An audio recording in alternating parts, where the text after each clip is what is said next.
How does Voltaire like his apples? Candied. I had to say that even though there won't be any apples in this video, there will be some chaotic baking and book reviewing. Welcome to Kitchen Reviews. I'm Polina and today I'm making a mess while talking about midnight chicken, recipes worth living for. I do apologize for the lighting in my kitchen is not that great. Typically if you buy cookbooks, there's fancy recipes there, French cuisine, the likes, but what do the people who suck at baking, the people who haven't really baked basic things before and they're so afraid to start, what do they do? What do they cook? Well, here is where this book comes in with a whole cup of self-love, get it, to spill, much like I expect I will be spilling some flour. The recipes are quite simple for those beginners, aka me, and even though there are like basic recipes such as just eggs on toast and like things that even I can't ruin like pasta, there is stuff that I have never made before, much alone tried, such as bagels. It's not really like a thing here. So okay, let's start. Alright, so it says 400 milliliters of lukewarm water, so I figured I'd just get the kettle started and then wait for it to cool down to lukewarm. Okay, well, I don't really have brown sugar. Oh, that's salt. Oh my god. I don't really know what the difference is between brown and white sugar. I mean, I figure it's only good the colors, right? It's not gonna hurt, so let's just use white sugar. I heard that brown sugar is healthier, but are we really about being healthy here? I think not. It's fine. I swore we had sesame seeds before, but like... Adam! It's me pathetically looking for a measuring cup because I forgot where we keep those. Tell me you don't go in the kitchen without telling me you don't go in the kitchen. So at the moment that water is like 100, right? Because that's when water boils. Alright, so measure out your lukewarm water and check its temperature the same way you would a baby's bath. You think I'm qualified to take care of a child? So I cooled it a bit and I'm pretty sure in the process I changed the 400 milliliters, but it's fine, you know? I assume it doesn't really matter. 7 grams of this bad boy.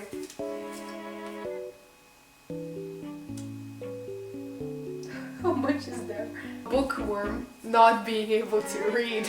This is just very complicated. Okay, step 1, let's try and like open this first, you know?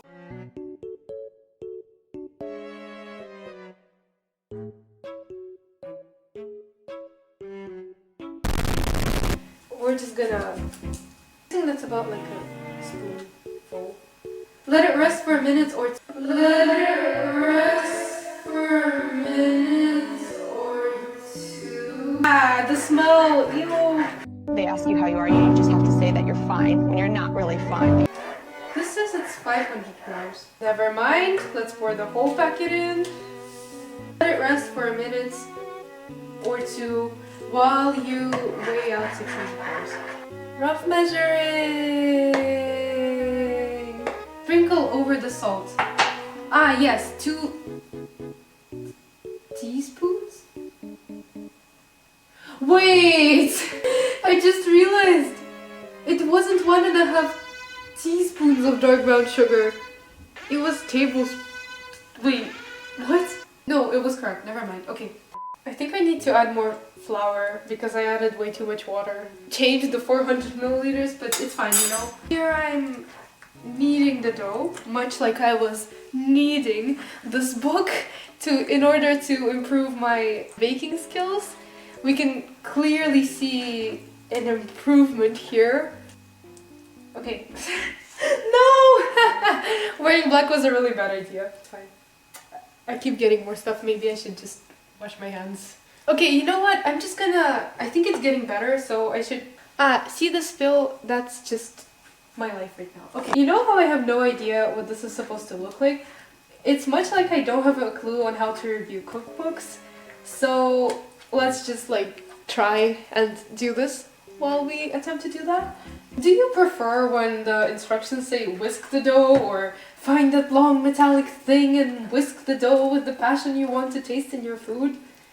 Frankly, I don't think I can even comment on the writing style of the recipes. I've only baked like 10 times, as you cannot tell by this insane mixing ability right here. I haven't even like cooked properly a lot. Figured I'll just wait until university when there are volunteers to try. For Lego reasons, this is a joke. One thing I do want to say is this could have used more pictures. Because, once again, what is this supposed to look like? Another thing I really enjoyed about this book is the little dedications and the introductions at the start. The continuation of that sense of personality and cozy homeliness. This is for all the people who find themselves drawn to dubiously cheap burgers and late-night kebab shops. Those who dive into the kind of curry house where everything is the deep red of batch-cooked tomato and the kind of Chinese restaurant where everything is smattered with big glow orange. This is proper grubby food, only made with ingredients that aren't really terribly bad for you. This tastes like it ought to be a guilty pleasure. If I believed in those, I don't. It tastes like an absolute scandal.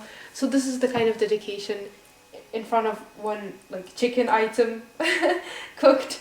So I just really enjoyed them. I thought it added a personal touch, and even though I missed those pictures, I really liked the doodles. It gave it a nice, homely, personal feel. One thing I could have used less of in this book is verbs like ziz. What does that even mean? Or like blitz. I think this could have been explained better. Just say blend or, like ground and mix.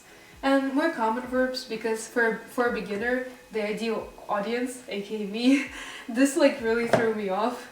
Have the proper terms in parentheses, like the ABCs of cooking or something. The purpose was to say cook for yourself, but especially after hours, because it does take me hours to do anything.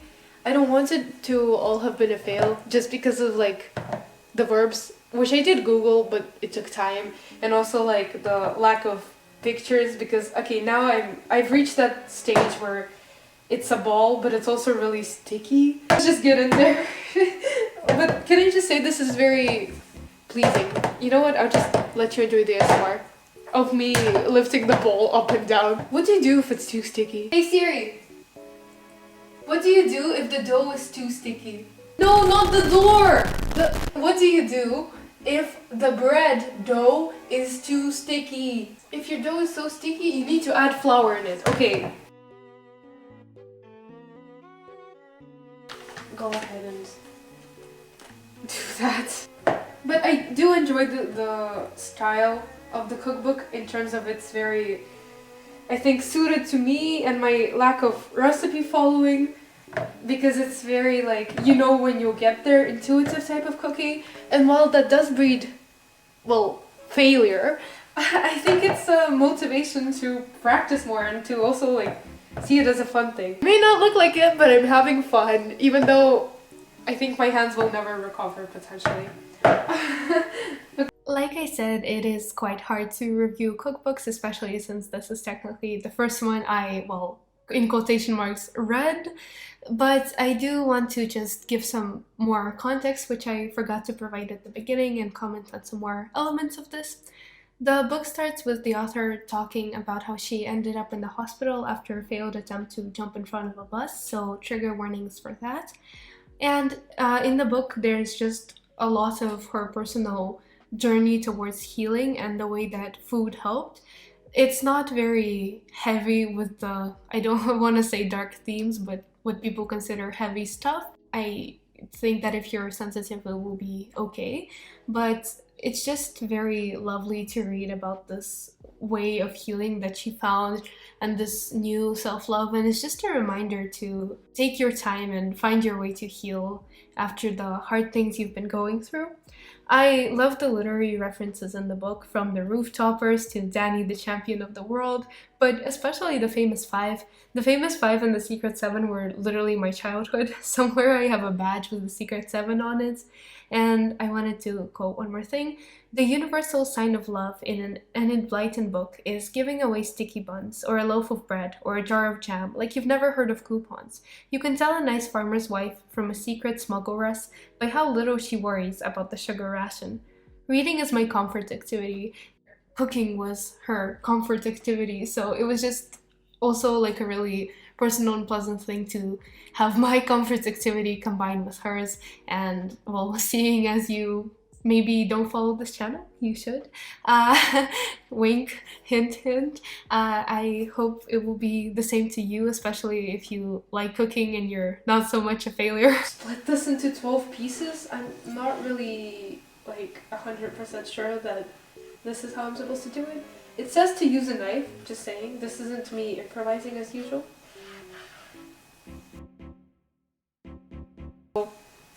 Okay, 3 pieces. We're just gonna use our hands because it's nicer that way. No, it's not nicer. Long. It's not very... Stop it! It's not very smooth and it's not very even.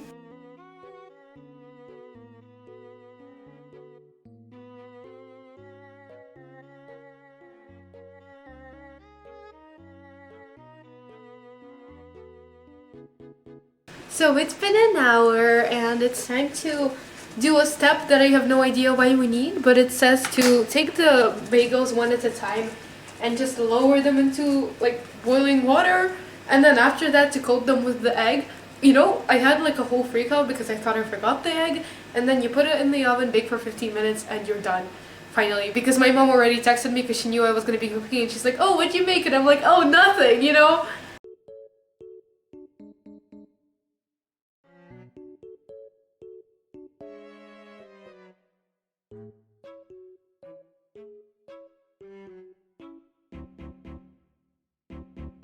I don't understand why you wanted me to boil it. I managed to do the egg. Life update, I've given up on boiling that because that literally made no sense. And I'm just coating this with egg. They're alive! They're alive! Look at this one looking half dead after the boiling incidents. All the other ones look very healthy. I cooked it for 20 minutes and I stopped it to test. Yeah, don't do the boiling thing. That definitely does not work. It's the only bagel that didn't change like at all. All the other bagels, especially that one at the back, literally perfect. I'm gonna leave that one to my parents. All the other bagels don't look half as bad actually.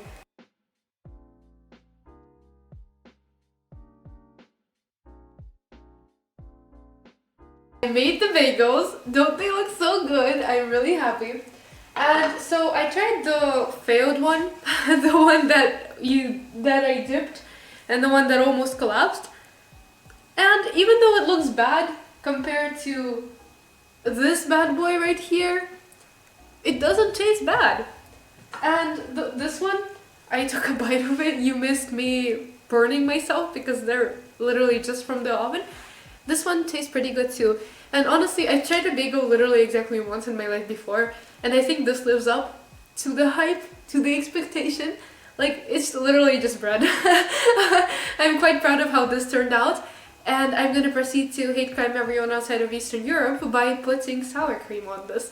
For some reason, I don't know why, but literally everyone I've met who's not from Eastern Europe hates sour cream, hates smetana for like no reason. Don't bully. I would say this is the best smetana, and the one that's like domik в деревне. To be fair, it's because in the UK the smetana, like, you need to find a Polish supermarket to actually get it. And to get it to be good. 10 out of 10. You know how long it's been since I started? 3 hours. To be precise, 3 hours and 20 minutes, because I cook slowly. But I think that was worth it. Definitely, where's the bagel? Definitely a recipe. Let me like show the pretty one. Definitely a recipe I'd like to return to. Baking and cooking should be fun, and I hope that by watching these videos you can laugh, think I'd never fail like that, much like the contestants of Nailed It, and then go and bake and do it properly and get something sweet and delicious and hopefully read it with books I recommend. And so I'd like to end on this bit of self-love from the author. The world is so hard and life is so short. You must make things lovely where you can. You have to make mundane things like packed lunches into something glorious and important and worth having. You have to make ordinary days worth having is the thing. And investing a bit of time in what you eat and where you eat it, which is really investing a bit of time in looking after yourself, is one of the easiest ways to do it. Bye!